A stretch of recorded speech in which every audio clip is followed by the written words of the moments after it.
Thank you. Thank you, all of you. Come here to Apollo tonight.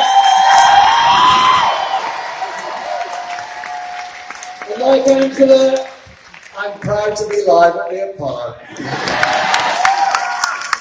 And when a few months ago at party conference, I said I promised you a people-powered election campaign, the like of which this country had never seen before. I saw some people in the audience looking a bit sceptical. I think, yeah, they all say that, don't they? And I want to tell you that this afternoon we passed a very important landmark, milestone. We have raised from public donations for our election campaign to take the fight to every town, every city, every village, all over this country, £1 million.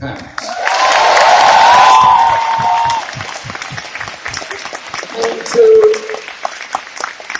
raise this money, when we agreed to the election last week, Tuesday, I didn't jump in a taxi and go down to the City of London to see some hedge fund managers.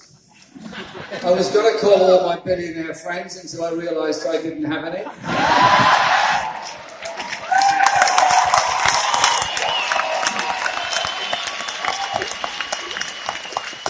And so we sent out an appeal, and our supporters, our members, have been very generous. And you know what the average donation is? £26.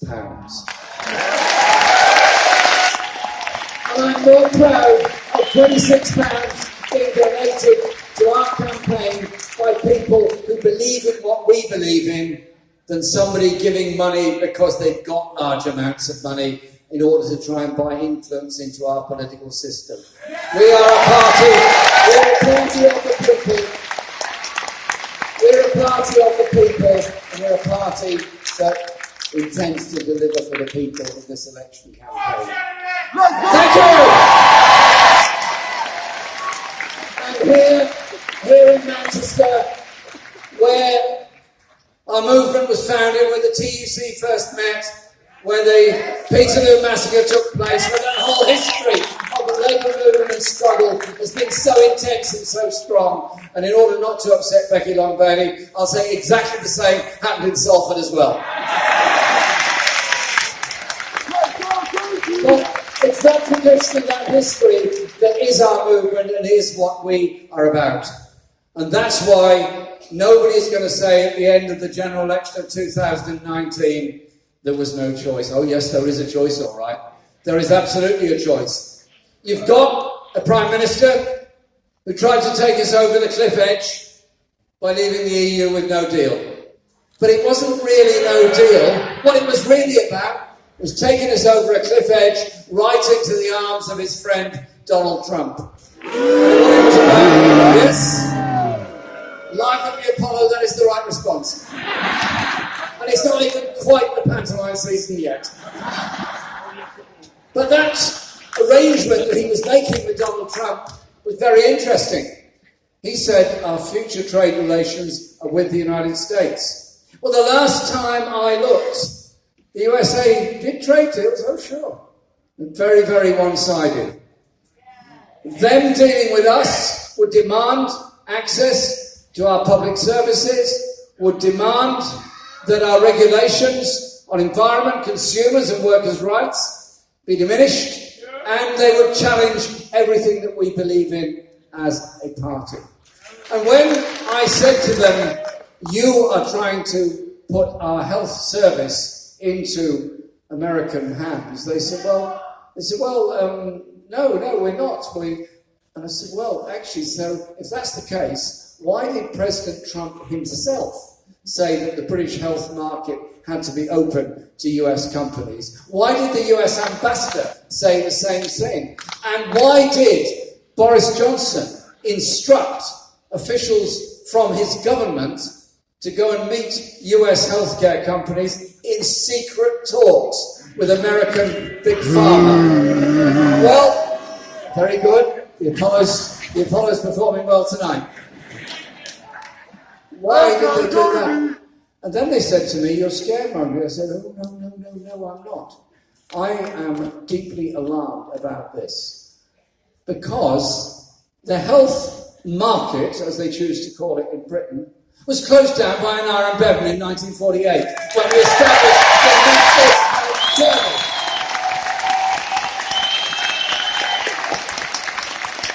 And so, whatever happens, let's be very, very clear. Under a Labour government, we have a health service, not a health market. And let's also be very clear, our NHS is not for sale! Not for sale!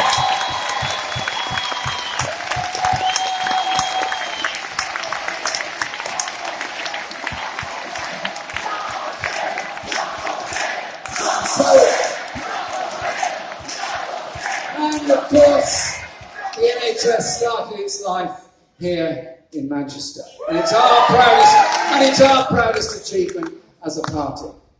And so, after December the 12th, we'll be in government. And the first thing we'll do is try and bring people together over Brexit by the policy we've decided on as a party, which has been my whole strategy, to bring people together.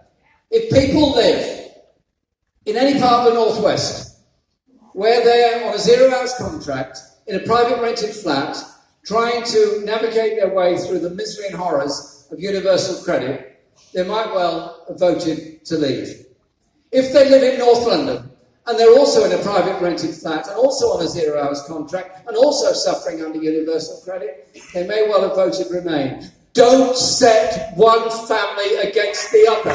Bring people together. Because both of those communities need a Labour government that will deal with injustice and poverty and inequality within our society. Because that is what we're about. So we will negotiate an arrangement with the EU, a credible leave option, which would be protecting the Good Friday Agreement, trade and rights. We would then also put that alongside Remain for a final decision to bring an end to the debate and get on with it after that, to develop the kind of social justice and decency and society that we want in this country. And along the way, we will not be scapegoating EU nationals for the incredible contribution they have made to our society.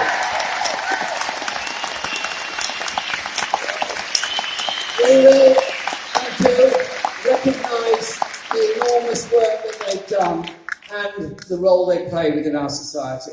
Straight after the referendum in 2016, Andy Burnham and myself tabled a motion to Parliament guaranteeing future rights to all EU nationals remaining in Britain. We put it as an opposition motion, and I went in to vote for it, and I found Boris Johnson in the lobby. I have to say I was surprised. So I said, what are you doing here? I don't know, boy, I don't know what's going on. It's all a bit confusing. And, I suppose I don't mind being called old boy. I mean, it's a bit patronising, but, you know. I'm probably called worse every day in the Daily Mail. It's okay. This is nothing compared to that. So we deal with the huge issues that face this country. The poverty, the inequality, the injustice, the stress, the uncertainty, the mental health crisis, all of which has been brought about by austerity since 2010. Spending power of average workers, 25% less than in 2010. Regional inequalities greater than ever.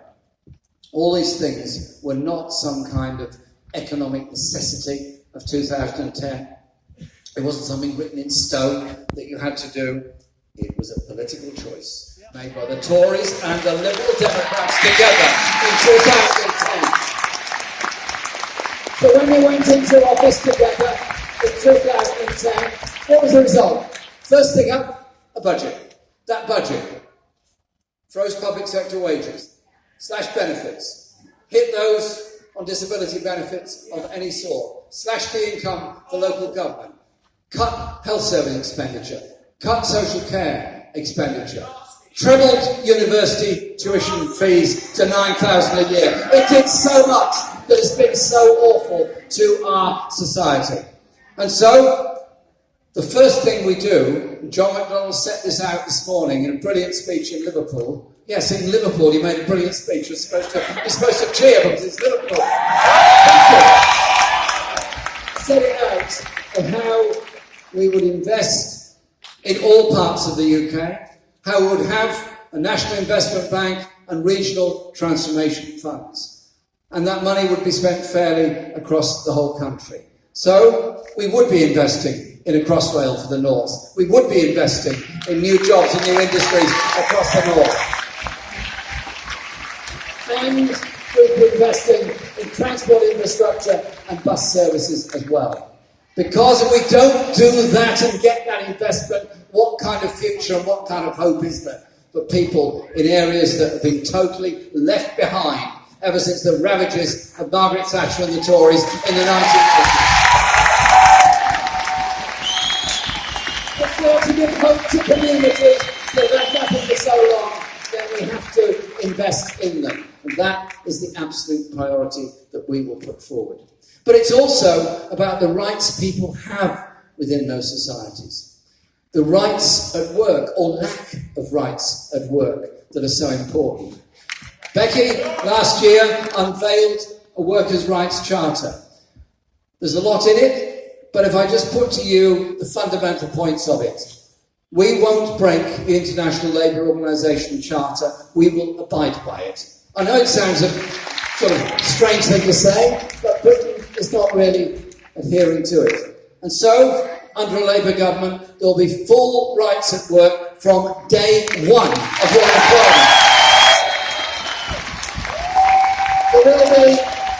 There will be an end to 0 hours contracts. And there will be a £10 living wage for all workers, including young workers. Because the injustice and the poverty in our society means that many of those accessing food banks because they're desperate are actually people in work at the same time. And so it is about bringing justice to our society. And it's about redressing some of the wrongs of the past. The governments of Margaret Thatcher and John Major privatised a lot of things. Cheap. They gave it away cheap. And those services have been asset stripped to within an inch of their lives. I see an absolutely overwhelming case to bring rail, mail, water and the national grid back into public